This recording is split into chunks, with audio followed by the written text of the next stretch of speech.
right here. Not stop though. You never want to stop it. You just want to pause it. Okay.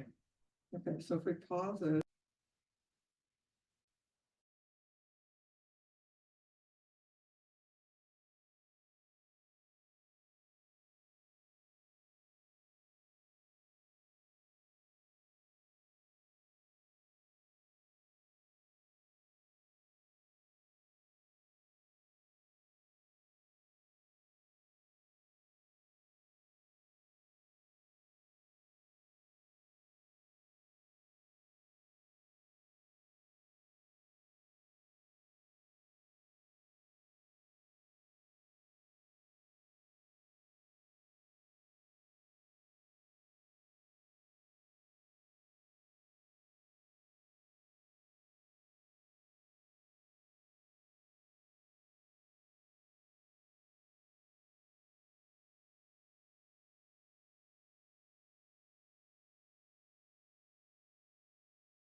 The microphones. Good evening. This is the ad hoc site evaluation committee meeting of Tuesday, November 19th, 2024. Since you've yet to elect a chair, I'm going to chair this meeting until you get to that point. We have so that's call to order. Let me do the roll call as well. Mary Hufty, Here. Councilmember Krasinski. I'm sorry, Commissioner, Planning Commissioner Krasinski. Yeah. Here. ASCC member Breen, Here. Taranaski, Here. Nona Chiarillo. Here. Sorry for the pronunciation. Jocelyn Gray, Jocelyn is, I'm hoping that she's now, she should be coming on Zoom on her way here from work. I'll look for her. And Karen Vatra, Here. you have 6 of your 7 members. And you're going to have, at this point, we will have oral communications for items not on the agenda. Persons wishing to address the ad hoc site evaluation committee on any subject not on the agenda may do so now. Please note, however, that the ad hoc site evaluation committee is not able to undertake extended discussion or action tonight on items not on the agenda. Comments will be limited to 3 minutes per person. Are there is there anyone in the schoolhouse who wishes to address this committee? Seeing none, there is one hand raised on the online.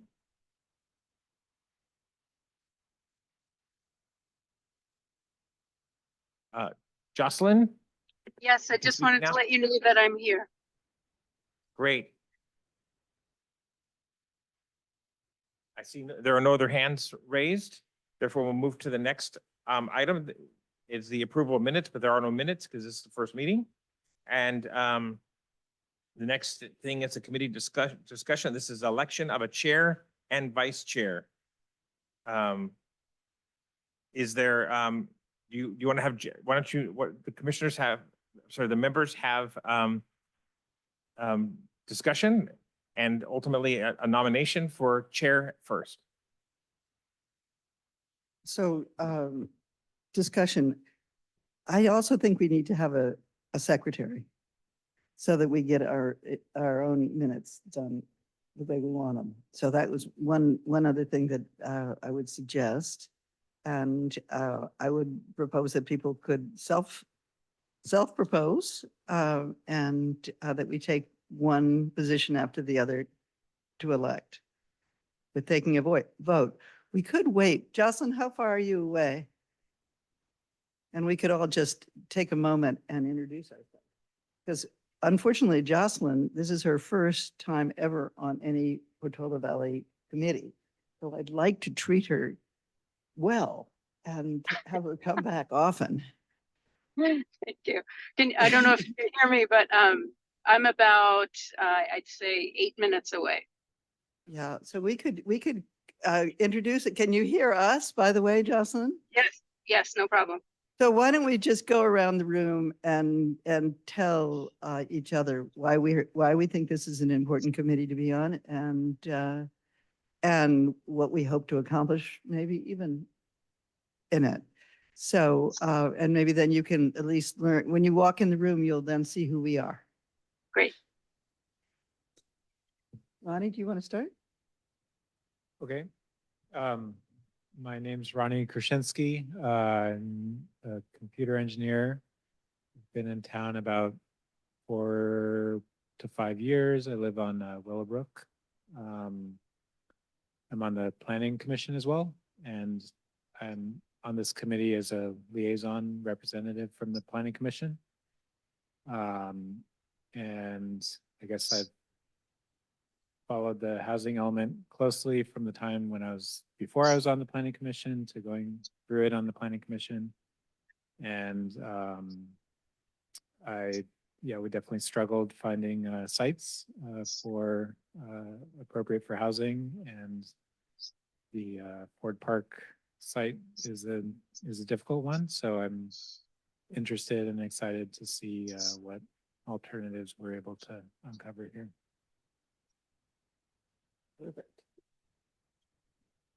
Karen Batra. I've lived here for 20 years and I was on the original ad hoc wildfire committee and served Mid-Penn on the Hawthorne's POG recently. I wanted to join the committee because I would like to, maybe we can find some interesting sites that perhaps could support worker housing directly, and it's,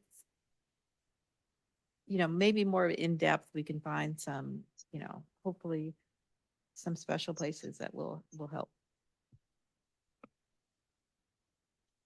My name is Nona Chariello. And I live on Brookside. We bought our house in 2009, and it's a storybook street in town if anyone wants to come visit. I serve on conservation and have for about a dozen years, and also open space for slightly longer. And I was the liaison from conservation to wildfire preparedness for 3 years and have just stepped down from that.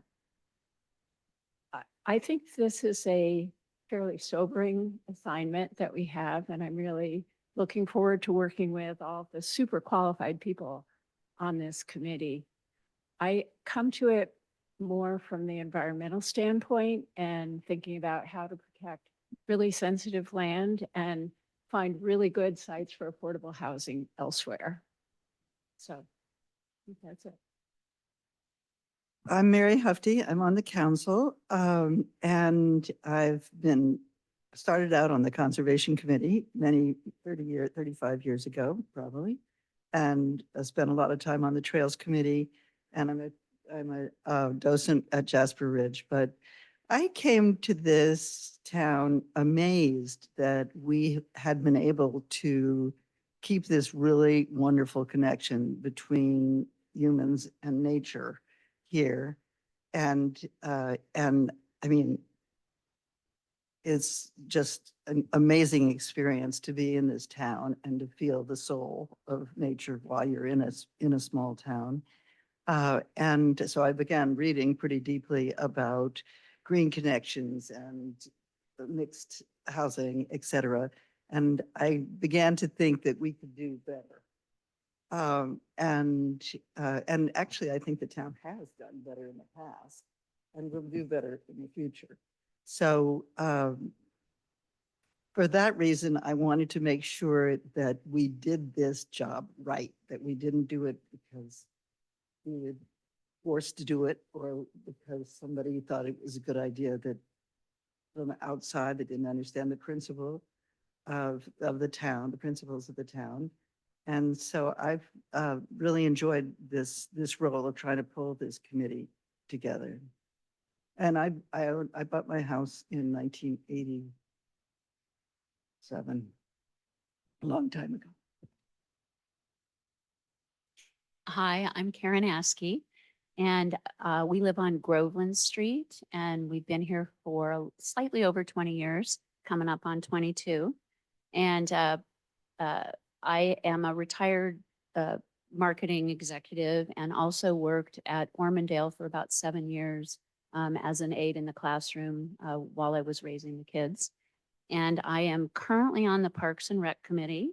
I served on the ad hoc ADU committee. Ronnie, you forgot to mention that with Ronnie, which was an offshoot of the housing element and I still think it's very important and would love to see that resurrected. But, and also I am currently on the ad hoc Hawthorns committee.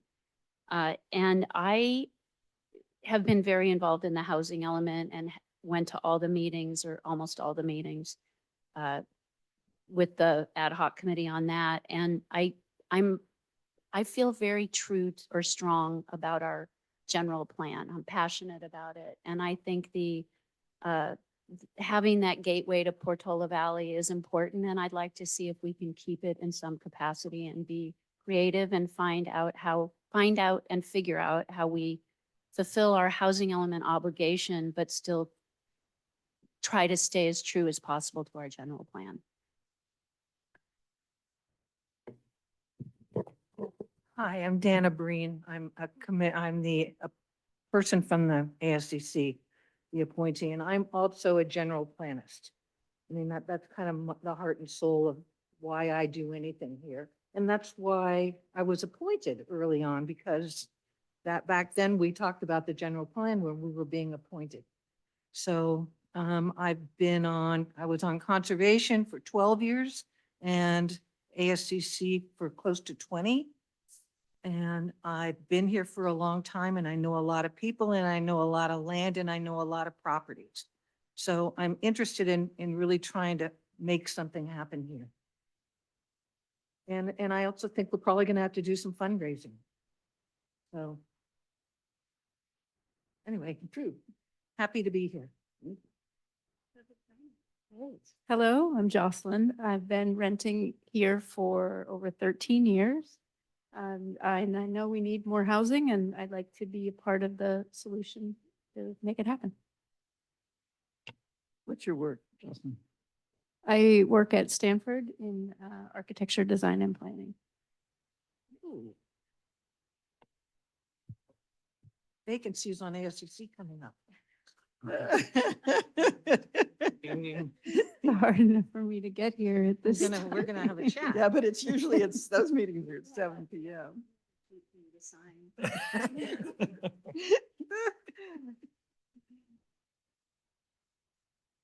All right. The business in front of, I'm chairing the meeting until they get a chair. The business in front of you And she is doesn't to, know who you are. I'm sorry, I introduced myself. I didn't get around to that. I'm Terrence Quindall. I'm the interim planning and building director for the town. Interim, but I'll be here for a while. Some bit of time. So the appropriate is to have a discussion, maybe I think it was suggested self-nominations for the chair or for the chair and the vice chair. I would say, and not to be a stickler, but since the secretary wasn't on the agenda, you really shouldn't appoint that person until the next meeting. Just I tell you. sorry to be picky. Yeah. So Terrence, what do we do about minutes for this meeting? Well, it'll be recorded. I'll take care of it. Thank you. The staff will do. Yes, we'll get the minutes for you. Action minute. It's the state of the art. So with that,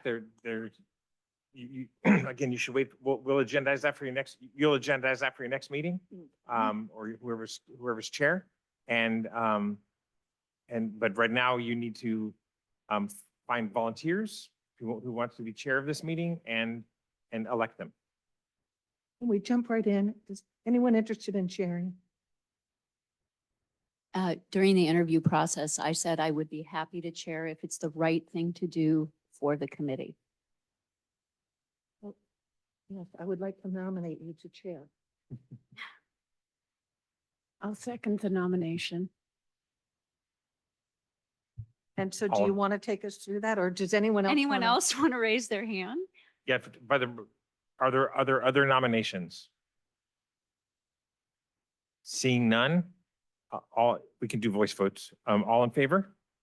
Aye. Aye. Aye. Any opposed? It's unanimous. Now, vice chair? How about vice chairing? That's so much easier than running for office. Sharon? You know, Mary, I don't know if you would consider this, but, and I don't know what protocol is for this, but given that you know a lot about this, if for some reason I can't make a meeting or chair it, does it make sense for you to be vice chair? Or can people speak up on that? Or does anyone else want to be vice chair? I don't know. I think we should have a discussion about it. Well, I would be, just to say that I would be willing to be the vice chair because I feel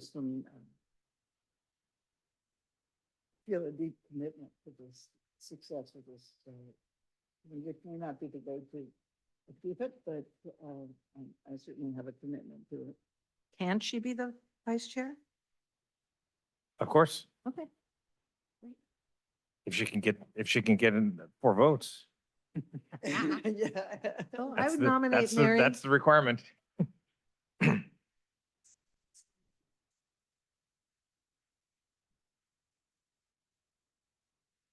So there was a nomination and a second. Is there a second? I second. All in favor? Aye. Aye. Any opposed? It's a unanimous vote, 7-0. You know, Congratulations, both of you. So now I would like to hand the meeting over to the chair. Do you have my gavel?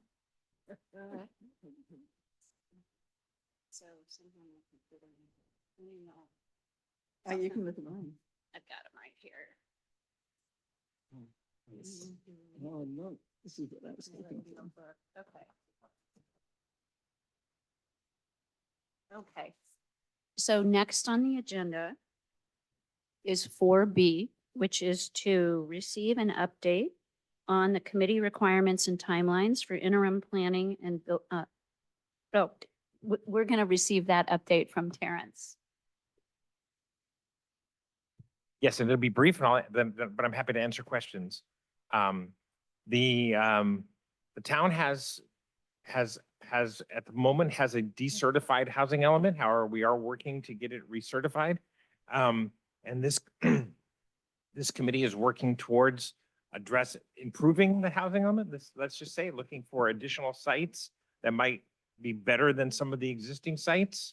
And in particular, the Dorothy Ford Field site has been noted in the community as being perhaps not the best location for housing. So this committee is looking at numerous sites, but that is part of what spurs it. In my opinion, the time frame.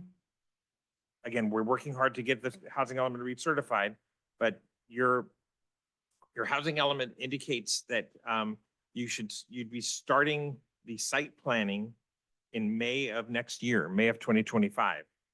This is for the Dorothy Ford site, and that you'd be issuing an RFP. An RFP is a request for proposals to find a developer for the site, with a goal of January 2031 to develop the 50 low-income units.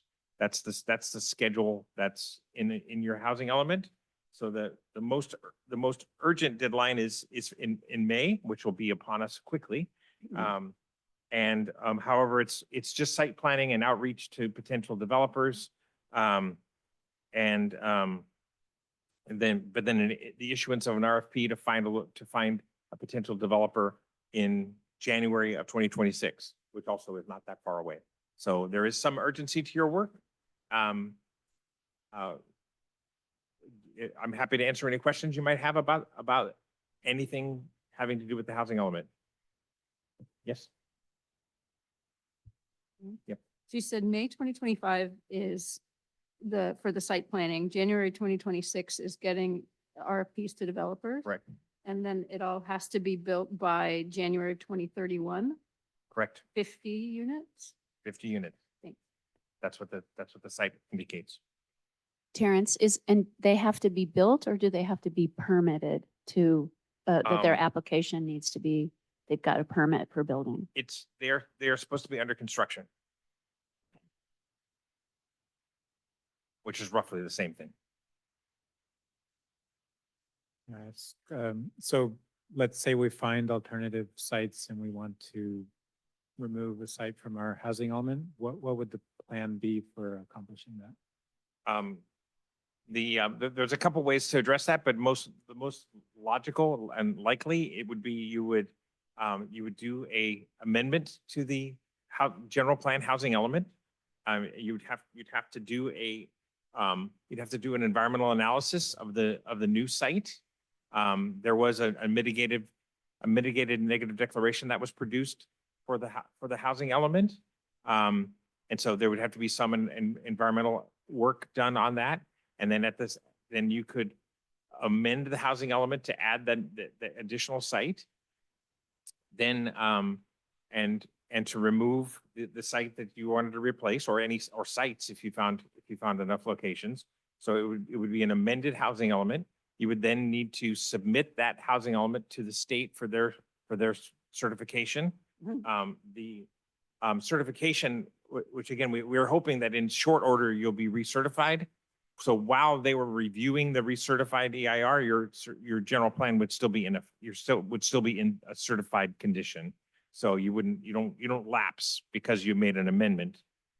You'd submit that to the state. They would take the time that they take, which is too long, but eventually they would recertify it, and then you'd have a new housing element that was certified, and you'd be continuing to work on the programs that was in the housing element. When I say you'd have a new housing element, it would really be an amended housing element. It would include it'd be the same time period, but it would include the new units. Hopefully that was clear. Thank you. Can we have a best case and worst case timeframe for, let's say we find 3 great sites we want to replace Dorothy Ford with? What would be the best case and worst case time for going through the town process and going through HCD so that we can backtrack to know that what's our timeframe Sure. realistically for doing this. No, it's an excellent question. Best case, you find a site next meeting or next couple of meetings. It's about 3 months for a process for kind of minimum time, more like 6 months for the actual amendment of the housing element. The state should be able to approve it in 3 months, but they've been rather, they're lagging quite a bit. They do provide a time frame, but they blow past those deadlines at their will. And there's not much we can do about that. But I would expect you'd have about a 6-month process from the housing element. So you're talking about a year best case scenario. So if we have to have an RFP by January of next year, we have like only a few months. Yes, Well, I mean, let's say 9 months from now, we do an amendment, submit it to HCD. I imagine we just would not issue an RFP. that's, we're getting into the details. An RFP is not an expensive process from the town's point of view. So to avoid losing certification, it's something that you might want to do just to protect yourself. But we'd have to look at that going forward. And it's really not fair to the RFP proposers. So we would want to get the input from the state to send out an RFP to potential housing developers when there really is, when you're already working on a replacement site, seems a little challenging. So the state may, that'd be a conversation you'd want to have with the state.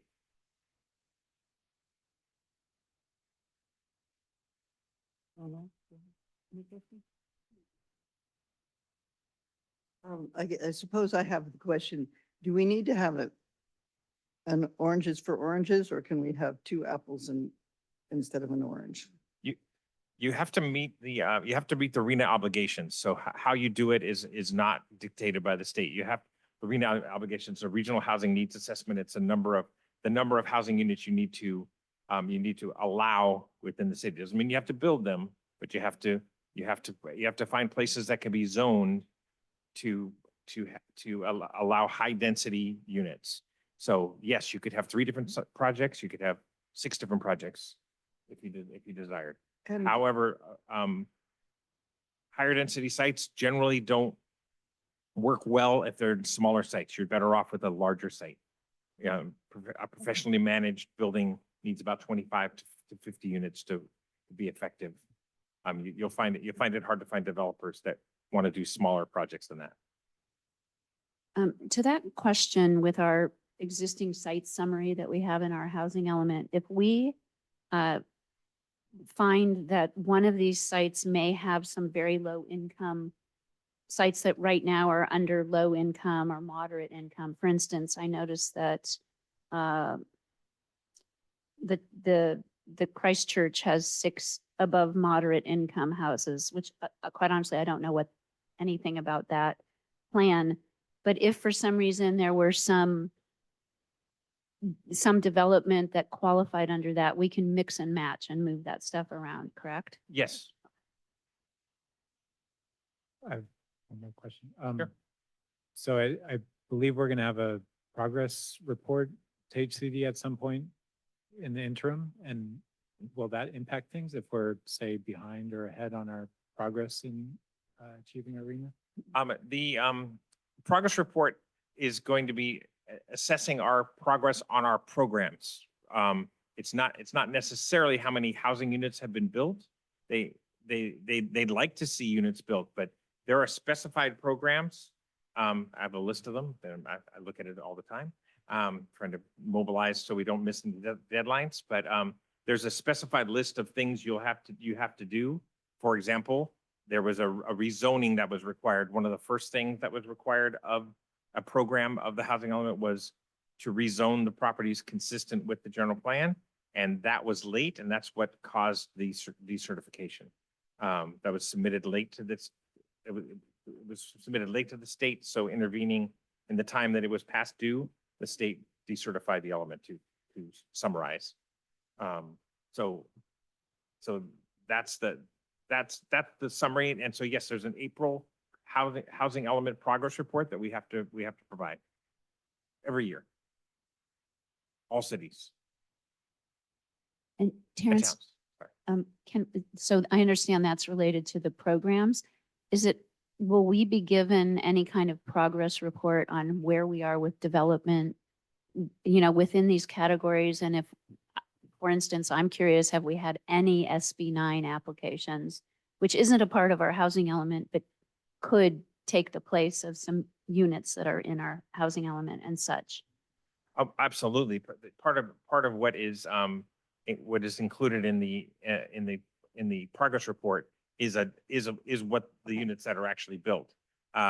Although what I was referring to is that you're not going to be decertified for not building units. You're going to be decertified if you don't do the programs on the schedule that's laid out.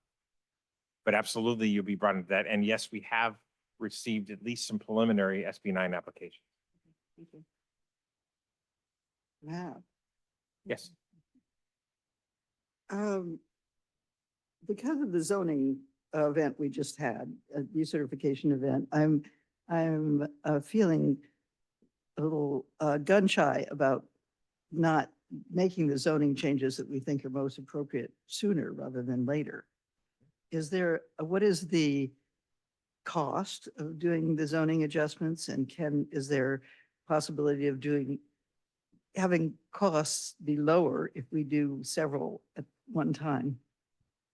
The cost is quite variable, and the most of the cost is actually having to do with the environmental analysis that has to be completed. That really depends on the project site, fairly dramatically. If you're building on an already built site, if you're turning an office building into that's already built out into a residential unit, that's a much simpler process, probably an easier, less studies. But if you're doing anything that touches any kind of wildland or wildlife areas, it gets much more expensive, much more challenging in a number of ways, but in cost as well. So it's really hard to say what the cost would be without seeing the particular site. And I have also noticed how slow things move. And is there a way we can get in front of that in terms of making sure we get the zoning done in time to meet these deadlines?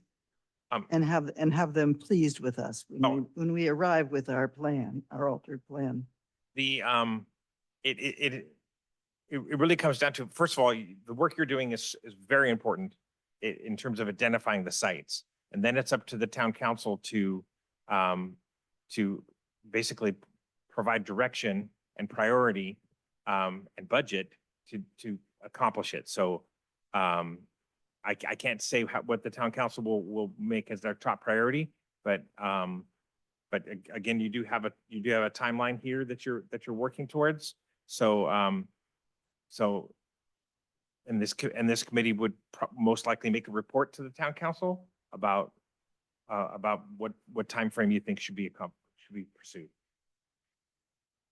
But there isn't any budget in our balanced budget to address this at this point. It would have to be an allocation that came from the town council. Thank you. Mhm. Are there any other questions regarding the timeline and planning? Well, I have one more question. Sure. So right now we have a plan to put 50 units on the Ford site. Correct. And if we come up with locations for 50 other units, we don't have to use the Ford site, or more likely there'd be a combination of some Ford and other sites. Is that what we're looking? No, that's up to the committee to make recommendations, but no, not necessarily. You could replace the entire 50 units on another location and leave the Ford site in its present use or different use, depending on what the town council wants to do.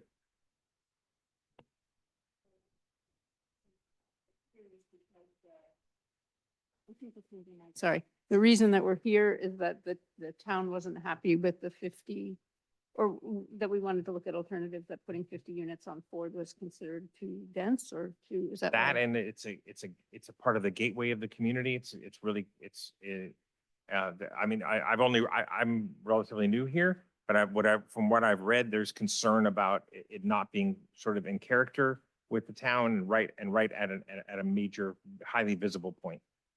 It's Thanks. on the creek. It's got a lot of problems. Like, it's an environmental hazard.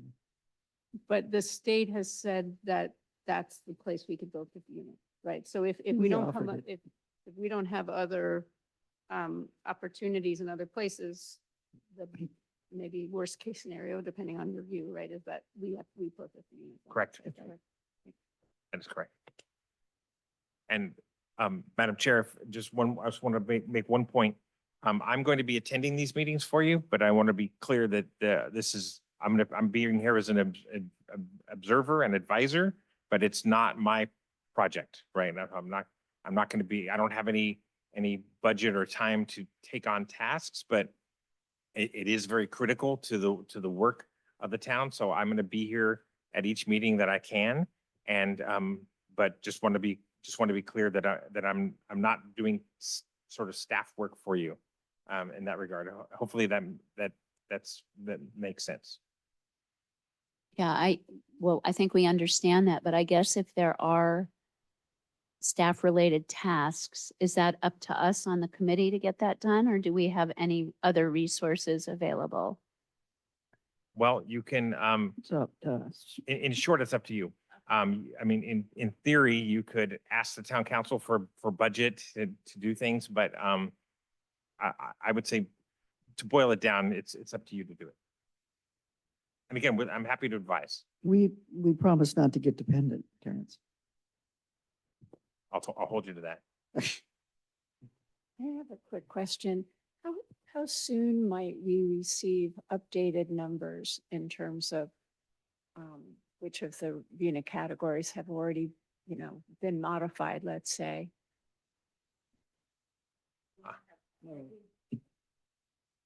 Well, say if there- modified- If there are new numbers in terms of what an alternative to Ford constitutes. So if we need to look for 45 as opposed to 50, how soon might we receive an update on that requirement? Oh, I can do it right now. The state's going to expect that you produce the units that are in your site selection. So they expect that even if you were to be ahead of schedule in other projects, that doesn't relieve you from the schedule for the Dorothy Ford site.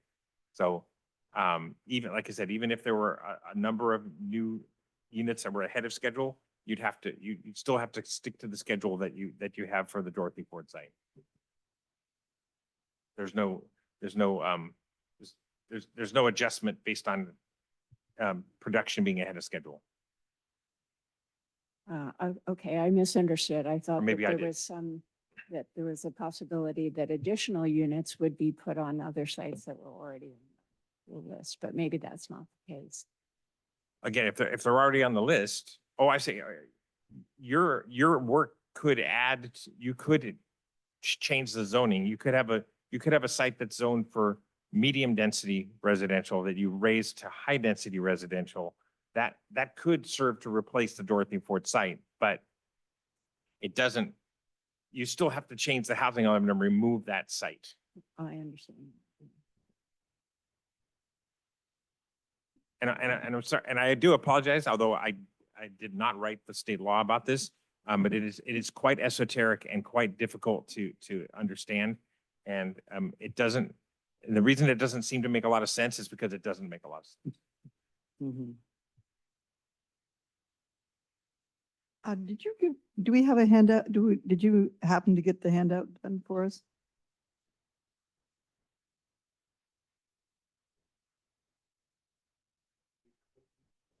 Oh, okay. There was another thing that I asked you, yeah. Karen, yeah, you're chairing this. Yeah, okay. So the next thing on the agenda is reviewing the graduated decision-making grid. Mary, is that something that's in our material? Well, apparently, we had discussed having a handout, but we didn't succeed. So we're on our, Karen's on her verbal best. Well, no, it's better than that.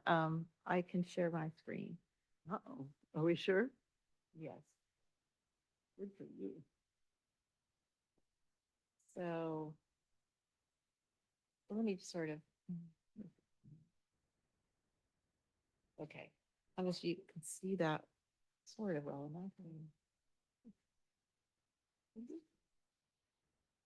Well, I'll go to my, Let me just Okay. give you some background. So I was on the Mid-Peninsula Open Space, Hawthorne's POG, Public Access Working Group.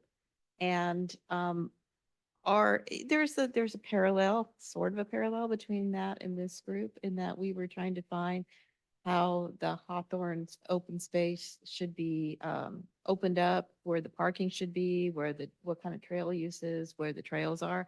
And we had a group of 13 people, and we use this gradients of agreement. And the idea behind a gradients of agreement is really that your vote isn't a 1 or 0, because we are an advisory committee. We are not a final vote. And with gradients of agreement, our thoughts kind of go forward in a more nuanced thing. So if we pick site X and we all think it's like halfway okay, but we're not excited about it, there's a way this shows that. And but if we're really excited about site Z, it shows that nuance, this kind of a gradients of agreement. And that's one purpose of it. And then the other purpose of it is to allow interim discussions. So let's say we are 3 weeks in, we have 5 sites. We kind of want to get a sense of where the group lies with these 5 sites.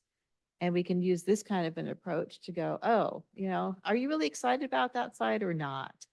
What are your concerns? And so I found this useful, and I felt better when we finished the POG, that our thoughts were sort of processed up better, because there was a lot of subtlety, in particular the trails that connected with the ranch. Should they be open now? Should they be open in 3 years once the usage is identified? That there could be subtlety in that. So I'm just suggesting that maybe we could use something like this or another one in this committee. That's all this is about. And the Mid-Penn one has 6 voting options, as you can see on the screen. And I'm just introducing this tonight. 1 through 4 is you are in agreement with it. 1 being strong agreement, and 4 being, I'll go along with it reluctantly. And then 5 and 6 are, I really don't like it, in different subtleties. And then I kind of propose a change, because I didn't like that there was a way to say, well, I don't really want to have my vote count, because I'm really in the middle, because there was a couple of things on the POG where I don't know. That I would feel more comfortable not voting as a 4 and having it be a yes, but voting as a 4 and just being an abstain. That's my only suggestion on modifying the Mid-Penn gradients agreement. So I just wanted to propose that. Might help us create a consensus. It may not, and throw it out there. Anybody have any thoughts or comments?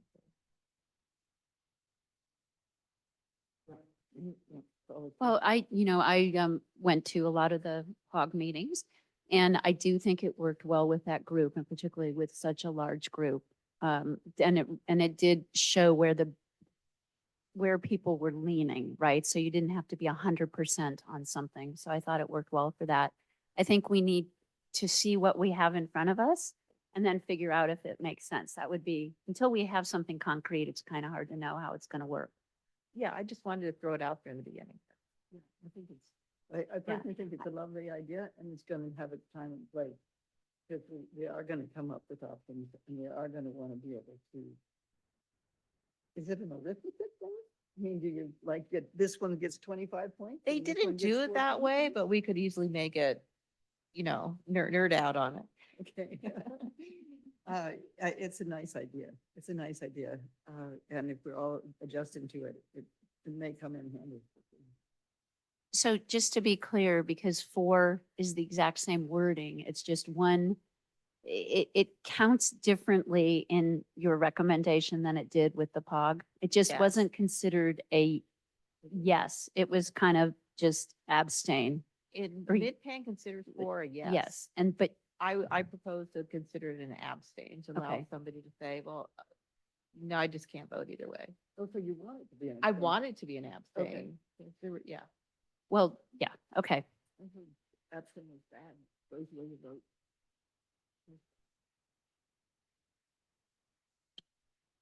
Any other comments on that? Are we're going to get into this, right, Mary? Speaking of that, I know on some of the materials we were given, there was a list of not the actual site, but where the site might be along Alpine or yeah, Portola yeah. with a priority of Exactly. 1 through Yeah, 6 so or something. I Are think that that- may be the okay. next thing on your agenda. All right, I wanted to make sure we were getting to that. Okay, so item D, 4D, review and discuss the material from the outreach committee presentation to town council. So number 1 is the outreach subcommittee report from September 11th, 2024. So that's Appendix A, and Judith is here to chime in, and I can go ahead and try and do my best to explain. And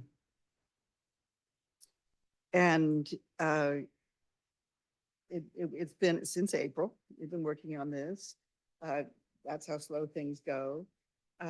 We came up with a list of 26 sites, and we prioritized them as to, in a similar way to what you're talking about, things that we thought we might be able to actually do, things that look real highly, were likely, and then things that were extremely unlikely to actually happen. And we Excuse came me, up- Mary, I want to, Karen, would you mind? Okay. Because I was going to say we could share this. Is there anyone on Zoom, Terrence? Okay, maybe we can share that with the folks on Zoom then. Do you want to share, would the share Appendix A. the Appendix A? Would you? Oh, It's on your Okay. agenda.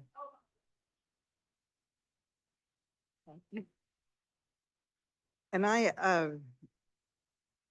just to tell you that I have reworked this subsequently, and I thought I was going to get it for you, but I think it's better just to stick with what's in the public domain first.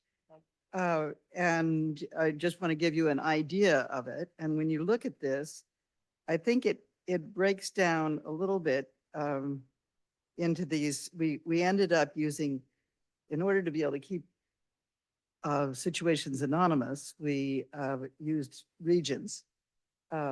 And it breaks down into Alpine, the Alpine corridor, Portola corridor, Los Trancos. And in this case, we had Westridge, which may or may not be, we had only one parcel there. And so it probably would not be worth the time to make a special attention for that. I was thinking, as I was looking at what our current situation, that, and this is up to the committee, I would just say, but if we made subcommittees that dealt with each of these areas, it would be possible to be able to both have people who are not conflicted for those areas, and also have it a handleable job, so that you can actually find out more about that area, what it's like, get to know the people, whatever it takes to actually make a real proposal to this committee. So that was the mechanism, and the way it sort of came out, I think is pretty good. We'd have one for Los Trancos, one for Portola Corridor, one for Alpine, and there are other things that we might discuss in that context. We're not that big of a committee, but it would be nice to be able to have subcommittees of 2 or 3 people who would work on areas. So we also have this Appendix B, I don't think we can go in much deeper onto that at this point until we have those subcommittee, until we decide what our structure is for evaluating sites. Appendix B is funding sources, and we actually have a much longer list than even currently, I think we're up to 16 different funding sources. So there needs to be some kind of a structure to evaluate the funding sources and how we put a deal together. I was talking to somebody, that's a need for a plumber. You need a plumber to put this whole package together to make affordable housing work in Portola Valley. It needs to be a pretty good plumber. So this would be a potential place where you could have a working subcommittee that could do some serious evaluation of resources. And then the other thing I have, which I don't seem to, didn't make it on here, was a list of questions for us to use for how we evaluate environmental benefit, environmental effects, number of houses, scenic or environmental effect on scenic corridors, et cetera. So I can bring that to the next. I would be happy to present that at the next. That there's no reason why that can't be part of the public record. Now, and also the third aspect that we have, which I find very interesting, is the town-owned lands. I remember this committee spending a whole lot of time watching this committee work. And who else was on this committee? Any of you guys on this committee? It was painful. And now there's a new act that affects this. This is the town-owned lands, which includes things like Frog Pond, but also there's lots in Westridge. There's a number of different lots in the Highlands, a lot of fragments throughout town that were theoretically unbuildable and so not ideal for affordable housing. But they could also be sources of, this is a very interesting thing that Terrence knows a whole lot more about than I do, but they could also be sources of income for the town because you can sell them. Now you can't really sell them because there's a Surplus Land Act, which means that they have to be offered up for a builder's remedy type situation before they can be sold. Which it sounds Machiavellian, but if you're working on trying to get affordable housing, maybe it's not so Machiavellian. Maybe it's the truth. They not here learn this is not developable. It needs to be sold to the neighbors or whatever it happens to be. So I thought that was interesting, and it should be, in my mind, it should be part of the finance committee, under the finance committee, to figure out how we dealt with that. So Mary, why is the town center and Ford Field and open space highlighted in yellow? no clue. No clue. Great question. Mary? Yeah. Can I ask you a clarifying question? So this list is land that previously was not able to be sold, but now you're saying it might be able to? No, these were lots that were gifted to the town Okay, because the developer couldn't unload them. okay. So the town owns them. The town cannot sell them? This town can sell them, but for 60 days or 90 days, maybe, it has to be available for a builder's remedy offer. And Terrence will currently explain this, completely counterintuitive. No, it's simply Okay. that in order to, it's not a builder's remedy project, although when your housing element is decertified, that's always a danger. But But when you're selling surplus property, you have to first offer it to other public agencies, schools, the county. You have to first offer it up to them. And then the state law requires that you also offer it up to affordable housing providers. And it isn't for free, but you don't have to agree to give it to them, but you have to offer it to sale to other public entities. And in this case, Mid-Penn would be in that category as well. Other public entities and then affordable housing developers to do their projects. So it is possible to sell, but you have to pass through a gauntlet. You can't simply call a real estate agent and say, we'd like to sell that parcel. You have to go through a careful process where you document that you're offering it up to other agencies. And I take it that's costly. It takes staff time, yes. Terrence, that's very interesting. It's a little bit off topic, but I know that we were looking into making some money on some of these properties, and some of them are really obscure, tiny lots up in the Highlands or something. Is it possible that we go through that process on some of those in order to be able to sell it to a neighbor for a marginal cost, just to boost our finances and get these things off the books? Because if they're not really useful. Yeah, that's what we're talking about. It is possible, but it is, it's not quite as simple as just engaging a real estate person. You have to go through a process, but yes, it is possible. I may just throw in. Yeah, It's a tangential, but the town has some liability associated with owning those parcels. And so the Open Space Committee some years ago identified a number of parcels before the Surplus Lands Act that we had hoped the town would sell, but for a variety of reasons, it didn't. Yeah, quite we've known go about this through. for a long time, these parcels. Yeah, I mean, a lot of them are landslide properties, Yep. so they definitely are not buildable. Yes. They are liabilities to the I town. think it is part of the topic. Well, that's my question. I don't understand how. Because they would then be offered, if there was any possibility of them being developed, they would be offered for affordable housing. They'd have to be offered. for affordable Okay, housing. So you're bringing it up not for purposes of fundraising, but for the possible sites Yeah, to develop there's housing. possible, yeah. Okay. And then, yeah. With a pleasant possible side effect. And improved environment and improved liability and care of the land. All that. Because right now they're neglected.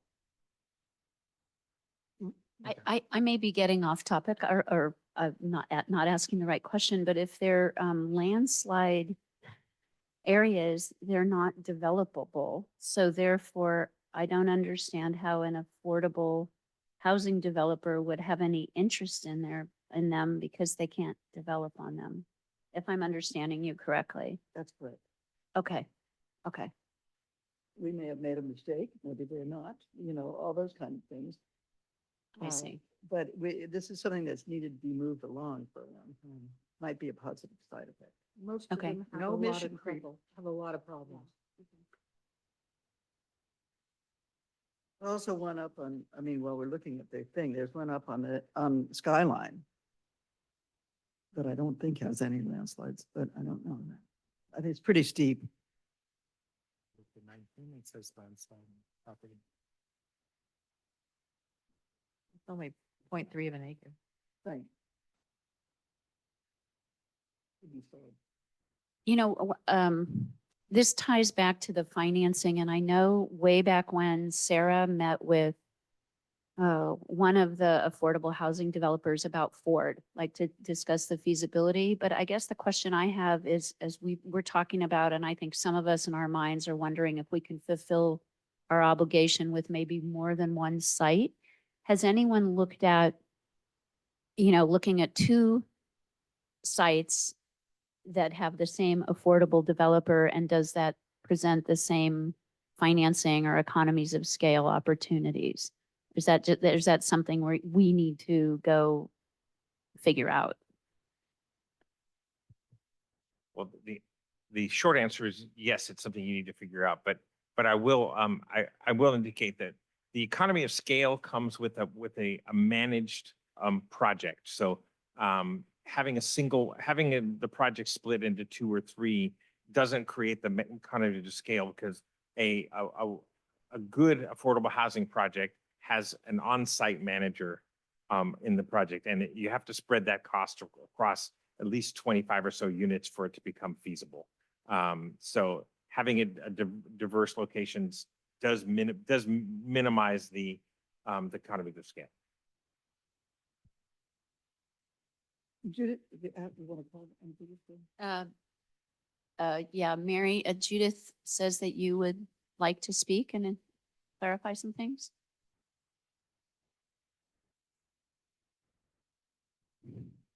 Is this for this? Okay. For the. It's mainly on the town-owned property. Thank you. When we were doing the outreach, I wanted to pull together all of the past work product. So it's really informational for you to figure out a good use for it. When I was a member of that ad hoc town-owned property committee way back when, and the only site that seemed viable to look at, and it wasn't received with unanimous, joy, was the sheriff's property, or the place where the sheriff hangs out during the day at the end of the soccer field or baseball field. So, people had looked at putting what 3 or 6 units there would look like. We didn't come into it saying we will sell X, Y, or Z. That wasn't our task. So I would urge you to get familiar with what that process looks like. That was not why it was in here. It wasn't a proposal to sell that surplus land. Also keep in mind, if we own it, we can zone it much more easily. So it's also, you might not want to sell it. You might want to do a land lease or other vehicles. So I think I would recommend that you work with Terrence and others to understand what do those opportunities look like. A lot of those sites are not going to be attractive. And if you want to find a way to fundraise with them, great. But I would think that they're not going to be affordable housing sites. And your task is to find affordable housing sites while keeping in mind the finances. So I didn't want you to think it was prepared with one particular purpose. And I do think the highlighting was a little random. I honestly don't know exactly what Dorothy Ford Field, and what was the other one? Town center. Yeah, they might be the 2 that were, remaining. I'd have to go back and look at the that were big enough or had attractive parameters, but I wouldn't feel tied to that. It's just a tool that you should look at using however you would find useful. So that was the main thing. Okay, thank you. I have one other question about that, Liz, which is the agenda packet has the first page of what used to be a 3-page list. So I was just wondering, Oh, you should get the full thing. It was in its entirety included in a prior town council packet. Okay. So if you've got a partial work product, then you need the whole thing. I just didn't know if some, the last ones had been dropped. No, I just wanted to give you a download of the work product from that committee. So we weren't trying to screen anything out. And if you're missing something, we should correct that.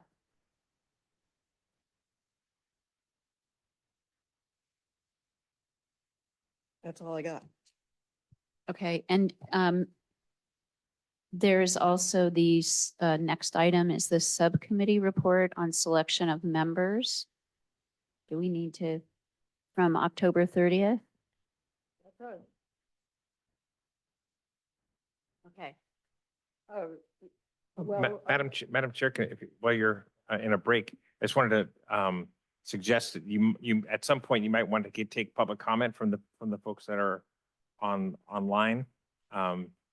Thank you very much, Terrence. I appreciate that. No So my apologies, because I think for each, each point.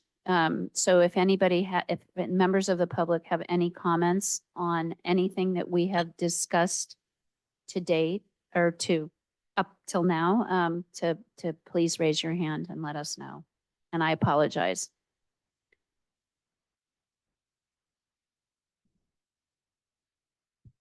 There are no hands raised. Thank you. And I appreciate the reminders. Keep them going. I could speak about the subcommittee, the selection, because I think there are some aspects to that that are interesting. As you know, we had a terrific response to the outreach. Lots of talent came forward. And there is some talent there that, and I may be misspeaking, but I'll risk it. There is some financial talent that didn't get appointed that I wonder if we can use on a subcommittee. So that you could have a finance committee that took advantage of some of the people that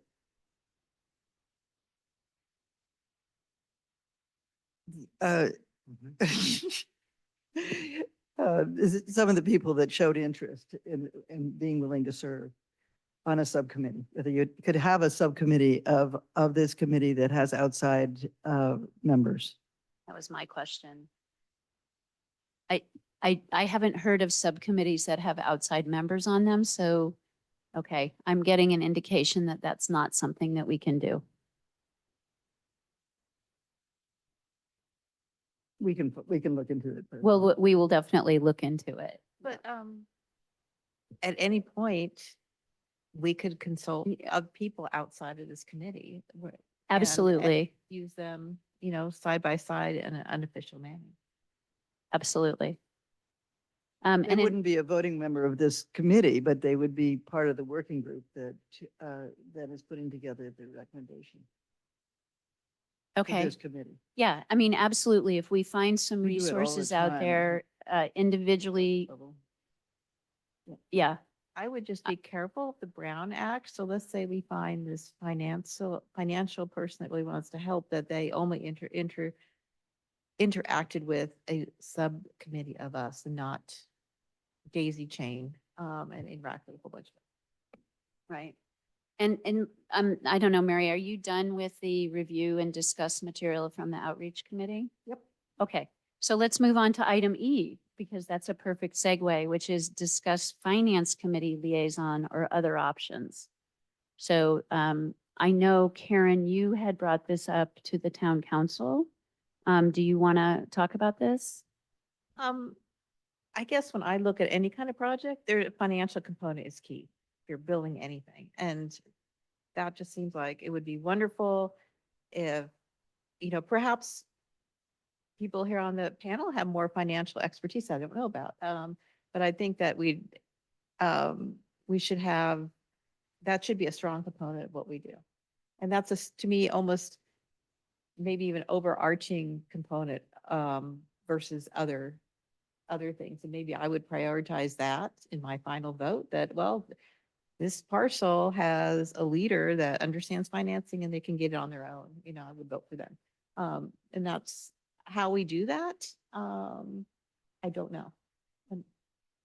And my proposal was to have an official, another person join this committee that was a true financial expert, but that's just one option. Was that discussed in any capacity, either at a council meeting or at the finance committee meeting? To anybody's knowledge? That was, we discussed it in the context of the selection of the committee and felt that, that it would push us too much in the financial direction and that we could get financial expertise in other ways. Like the subcommittee. It was also discussed a little bit in relation to Sarah. No. Colleagues. Okay, well, But he, on the other hand, didn't suggest it at the time we were putting that together. So that came after this committee was already formed. And had been approved by the council. Well, I guess I'm, We'd I'm, have to go back to the council to reform the committee. I think we're. I think we're Right, talking about a liaison. So how, Go back and reform the committee. Have a liaison? Change to a Brown Act committee would require town council sign off. That's, No, but having a liaison would not be, it would not be a voting member. I think everything requires, it's usually on the consent agenda. It's not usually a big deal, but I think, I'm not a town council member, but that's just my experience from watching it tonight. The members Do of we the have committee, anybody in mind? sorry, the members of the committee are appointed by the town council. However, you could have someone who essentially sat in the audience that provided you information that wouldn't have any impact. But if you wanted to add a person to the committee, the town council would need to add the person.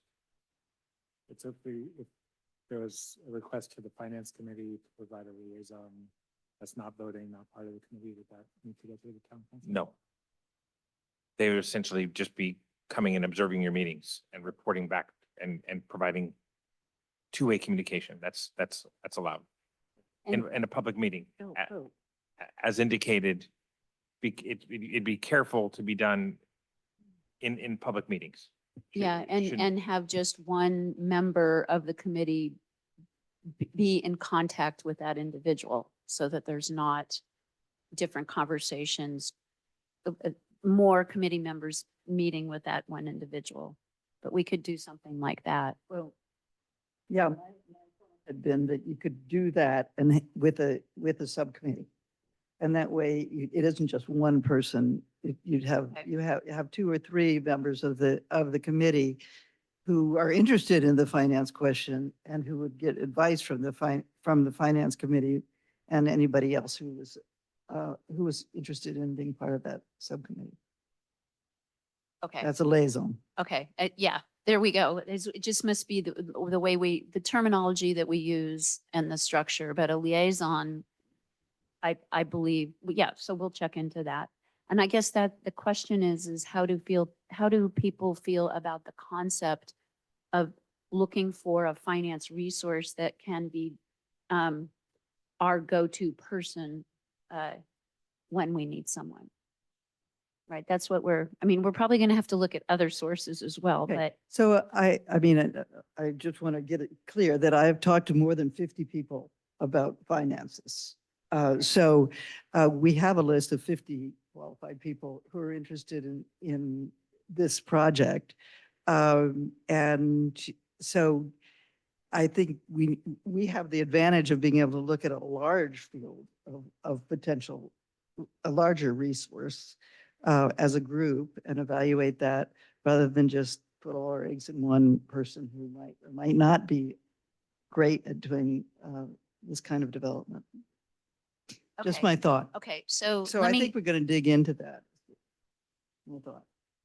yeah, and what I hear you saying, Mary,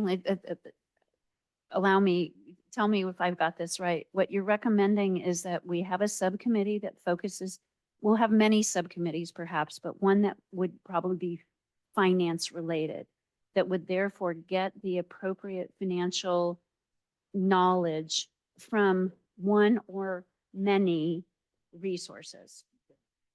Okay, My understanding of how this works is that you have multiple financial people looking at any project because there's multiple places you get money. okay. Otherwise, you don't get enough money to do the project. So limiting it to one person who has one point of view or has worked with one person doesn't work. Okay. We'll get there.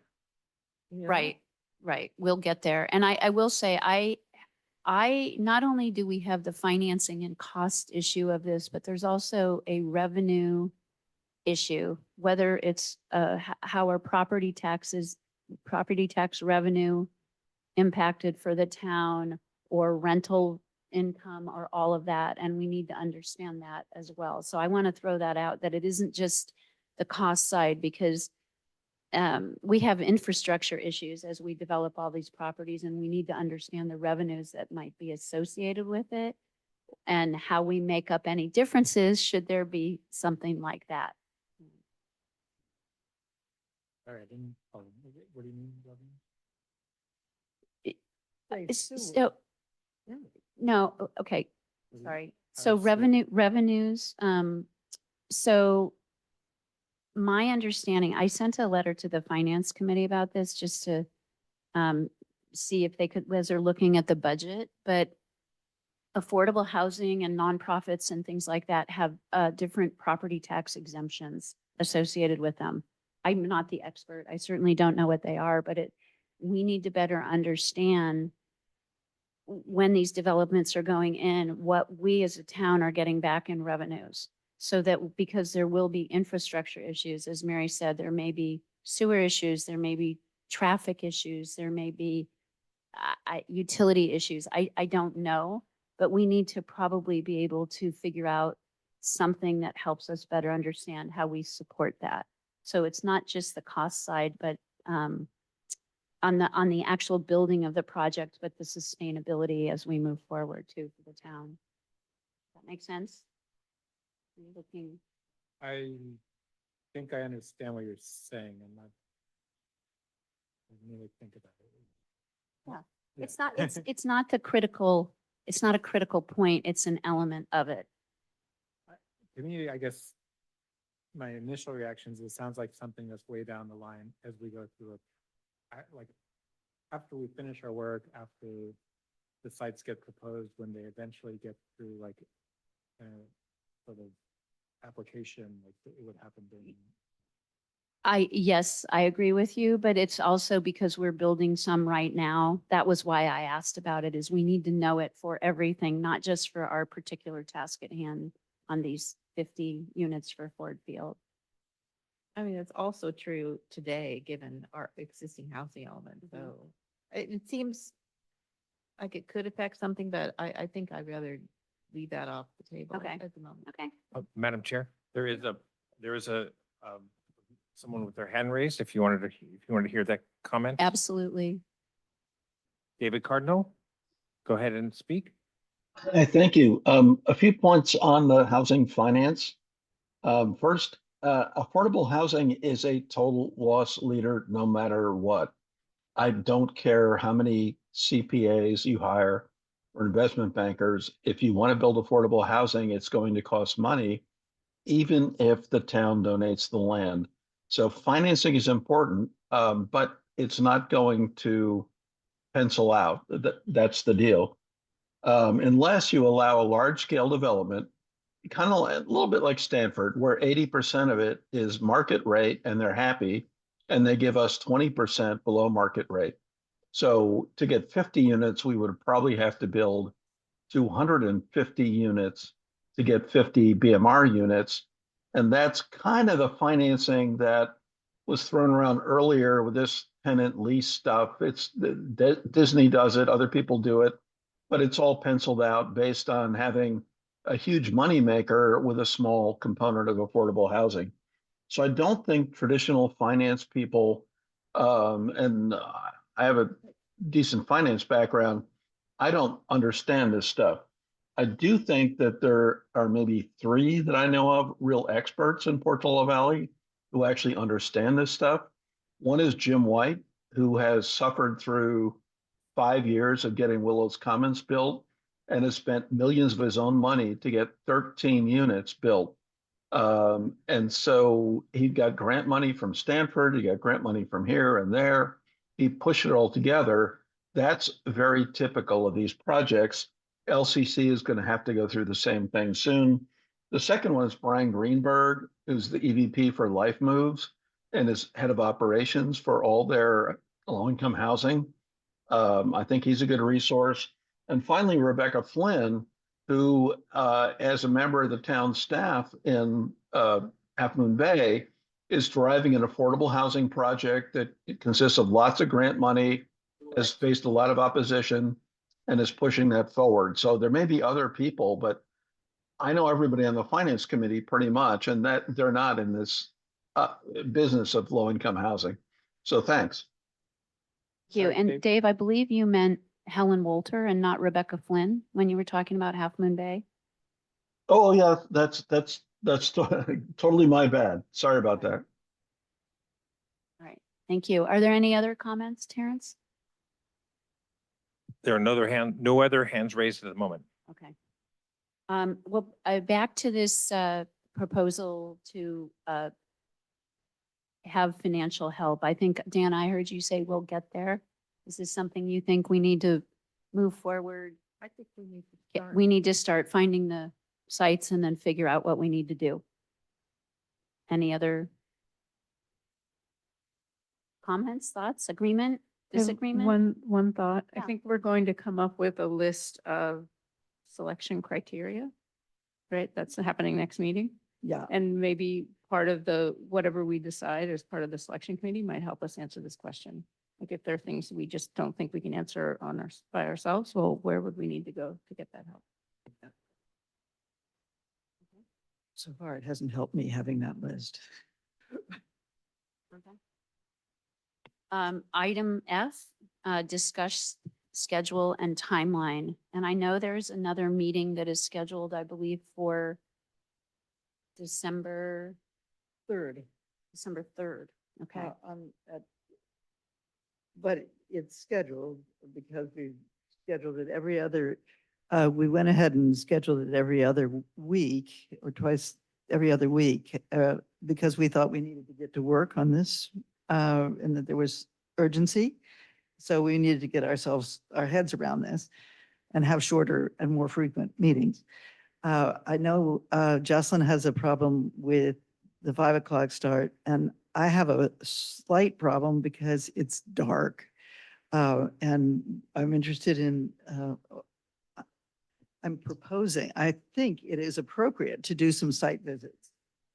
And so we're going to want to have some daylight for that. So we may want to modify our plan, including, I don't know whether anybody has any morning time or whether we have to do it on a weekend. Well, do Just we like have visits. homework before the next meeting? I mean, what are we supposed to do? What do Well- you want us to do? What we can do. I can Madam go look Chair. at sites. I I just think if what we we have a could- next meeting, we have to have information. We, not necessarily, the, we could go ahead and assign, regions, is what I had thought. If that's appropriate, according to Mr. Brown. Well, it's not agendized that we're creating subcommittees, but perhaps we should. And so that we can go and start looking at these sites. I mean, I just see a real urgency. If we don't do this in the next 2 or 3 months, it's probably a waste of time. Let's be, I'm being realistic. yeah, I'm, Yeah, so Terrence, can we go ahead and consider, we don't have to necessarily approve them. We could just set them up and put people on them and then we could approve them at the next meeting. Sure.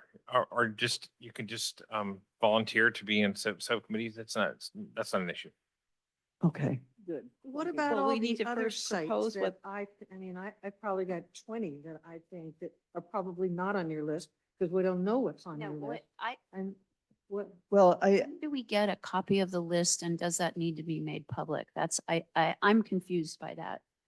well, that's what we're dancing around. And what we have is, one thing we have is Christchurch is willing to be brought forward and to do a site visit there. So that's that would be a starting point from my point of view with a site visit at Christchurch. Now, can I ask a question? Christchurch is already in our housing element plan for 6 above moderate income sites. So is this in addition to that? Yeah. Okay, thank you.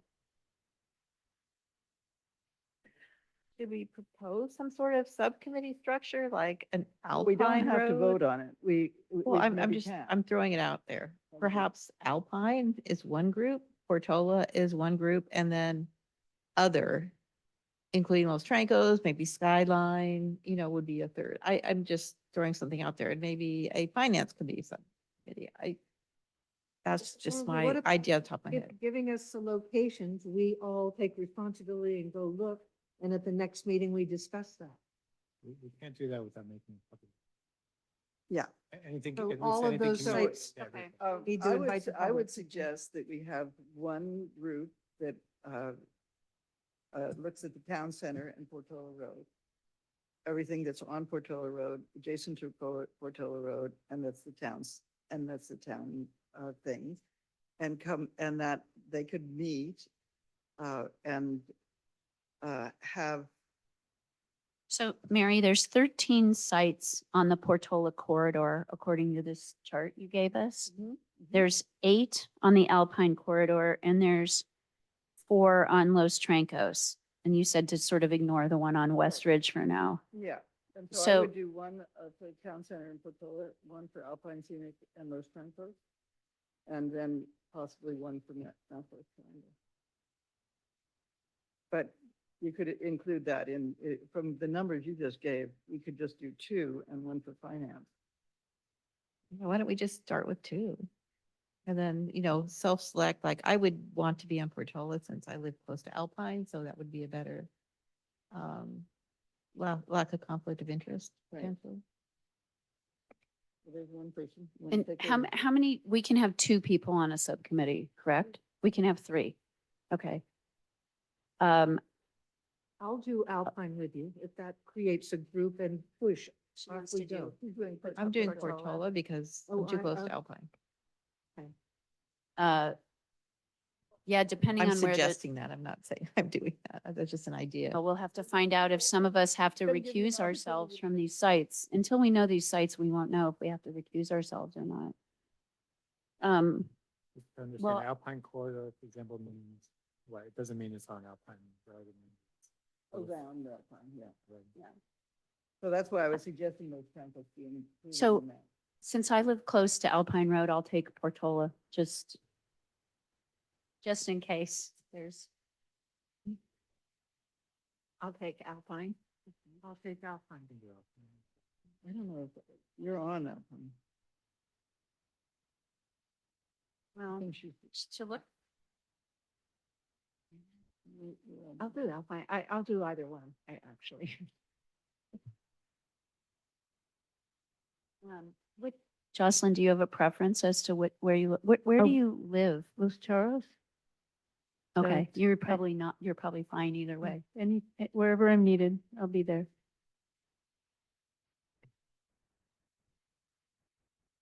So what we have right now is we have, myself.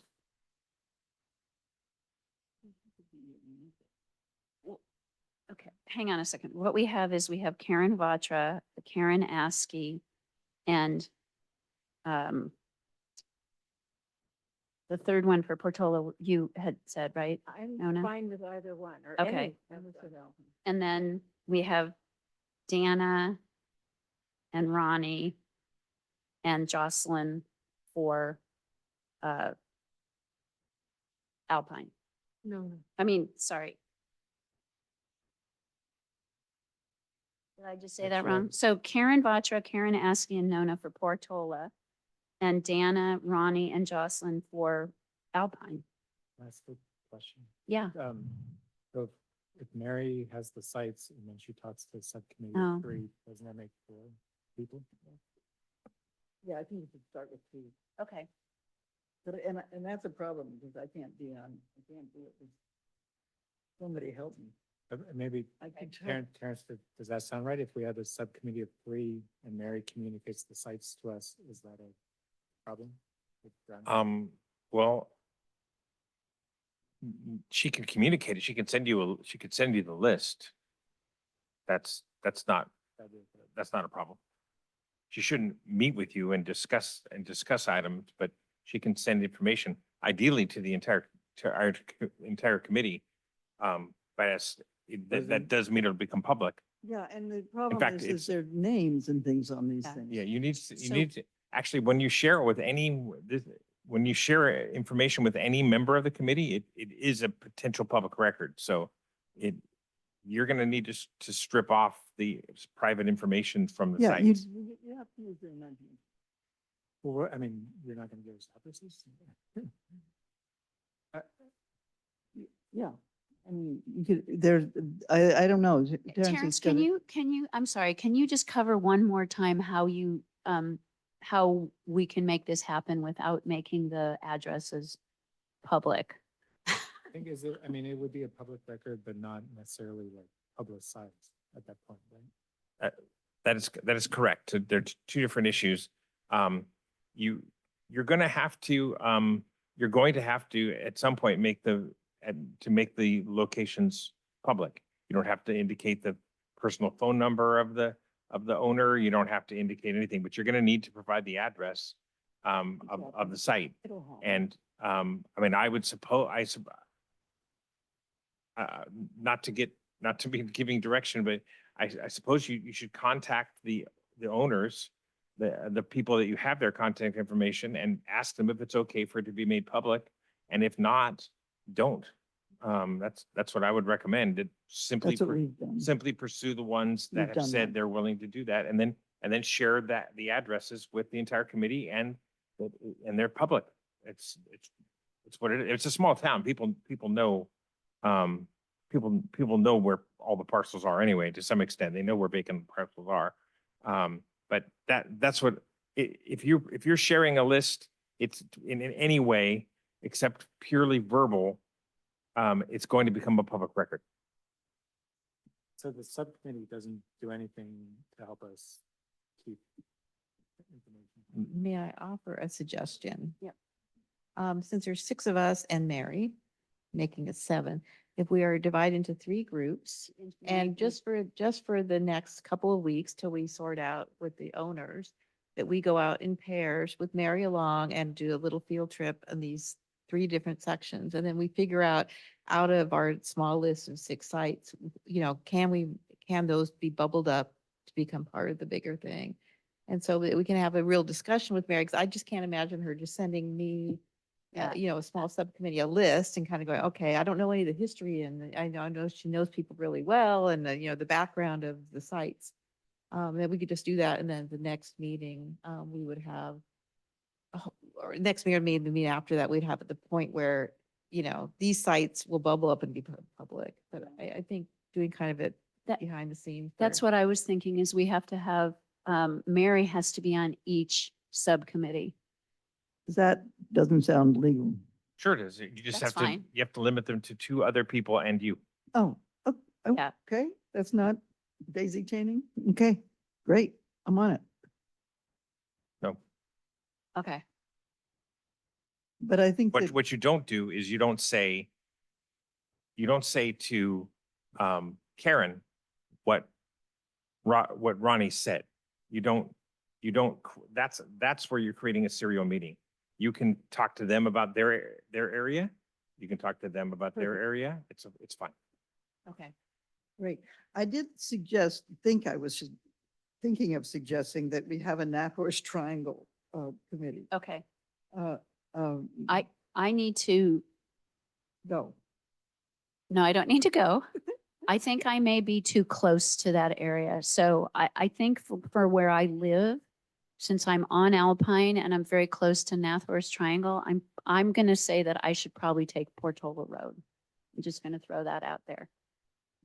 If You this, were on. you I are know, on. I know. But I was So- thinking Jocelyn could, Okay,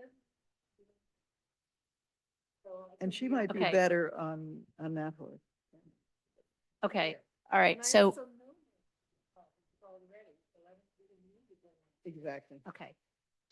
So we're going to have Dana, Jocelyn, and Mary on Nathorst. Mhm. We're going to have Ronnie,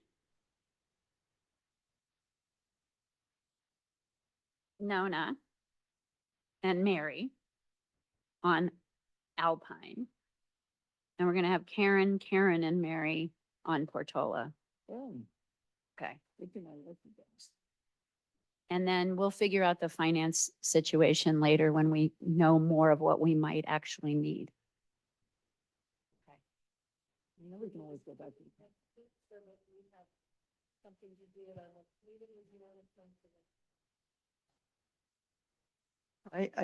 Next week, I had in mind doing the site visit on next meeting at 5 o'clock and on, But we can't do that because then we're making, well, it's number not one, dark, that dark. Well, we'll do the half an hour.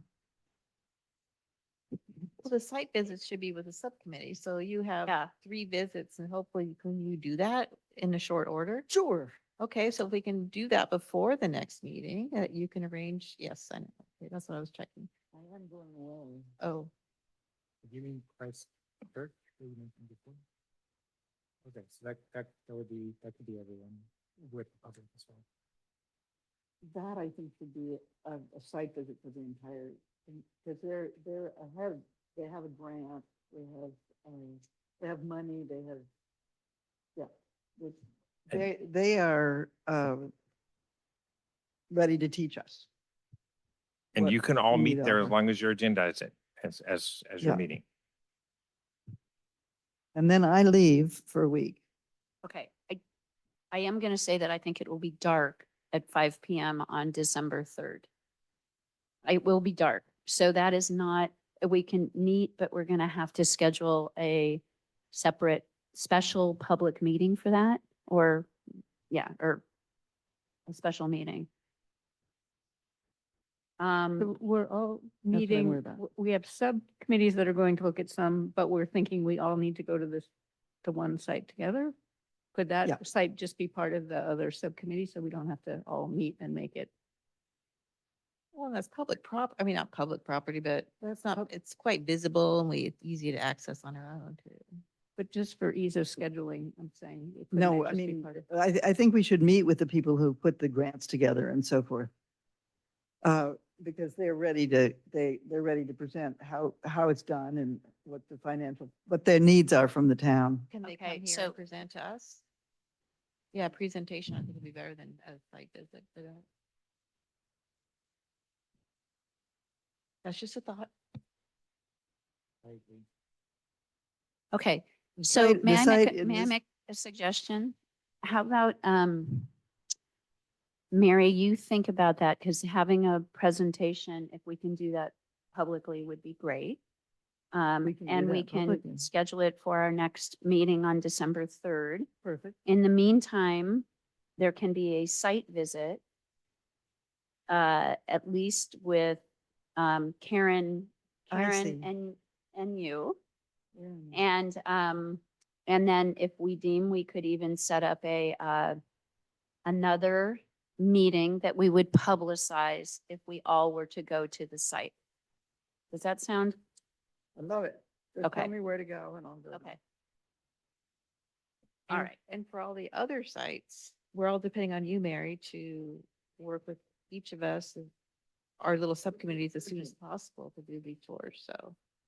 I'm gonna print Okay. Okay. Any other issues about the schedule and the timeline? We've got meetings set up every other Tuesday at 5 PM. Okay. So I have one question. Sure. About, before we go to the sites, should we have our evaluation criteria kind of determined? Because otherwise, how do we know what we're looking for when we go? Can I send that? Can you? Can I send it to the whole committee? Of course. Well, okay, I'm a little confused because Jocelyn recommended that we develop our evaluation criteria. Or if we have And one already, I just If don't you know. have one, do we have one Did you already? get it, Terrence? I sent it to you. I did. Okay. Okay, Can you just forward that to everybody? Yes. Okay. okay. All right, great. What is it? It's a, It's questions. Okay. We'll start with The that. evaluation, how you evaluate a site. All right. And Is that what the priority ratings were based on? Roughly. Thank you. Okay. So that should probably be something for our next agenda too, is evaluation criteria. I'm going over that because we did not do that today. Okay. And we'll have some experience with it because people will have looked at what it looks like to ask those questions. Places. Okay. What needs to be improved? Okay. Right. And you also want to elect a secretary at your next meeting. Yep, that was on there. You mean you don't want to keep taking minutes, Terrence? Okay. All right. So any other comments about our schedule and timeline so far? All right.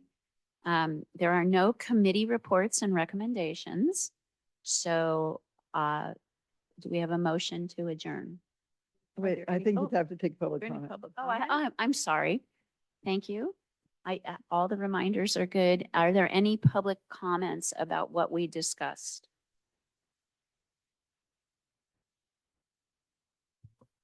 There are no hands raised at this point. All right, a motion to adjourn? Seconded. Okay, meeting is adjourned at 6:57.